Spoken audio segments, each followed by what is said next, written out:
Così come approfittiamo, Carangela, per salutare anche tutti coloro che invece ci guardano da Oschine, tutti coloro che domani, come abbiamo detto anche in partenza di trasmissione, che poi domani verranno a Ozieri al Beccandia perché ci sarà questa grande manifestazione pro Roberta. Qui con noi ci sono i genitori al quale auguriamo insomma quanto prima di riuscire a dare positività a Roberta. Siamo in compagnia di Angelo Pinna e Agnese Fusaro. Buonasera.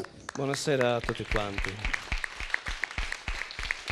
Lucia Budroni, che è una delle organizzatrici poi della manifestazione di domani, no Lucia? Sì, esatto, insieme ad altri comunque. Allora, andiamo intanto a raccontare quali sono le problematiche di Roberta e se magari anche dalla regia ci dessero una mano per mettere su il numero di conto corrente postale per dare, eccolo qua, numero di conto corrente postale come vedete che è 1809 00766 6 intestato ad Angelo Pinna e Agnese Fusaro. Spieghiamo quali sono le problematiche di Roberta. Sì, dunque, Roberta è una magnifica bambina di 12 anni ormai, è un po' sfortunata perché è nata con una sindrome abbastanza rara, si chiama sindrome di Catai, e, oltre a una malformazione agli occhi, ha una malformazione che comunque è stata corretta con 3 interventi al cuore, e praticamente è rimasto il problema degli occhi, diciamo. L'occhio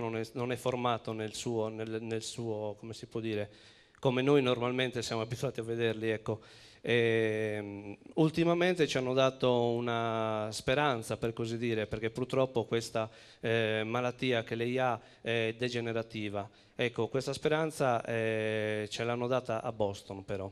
Quindi bisogna partire quanto prima a Boston. Quando sarà la partenza? Quando è prevista? Dunque, è prevista, diciamo, i giorni esatti non li sappiamo, però a metà aprile dovremmo sapere qualche cosa.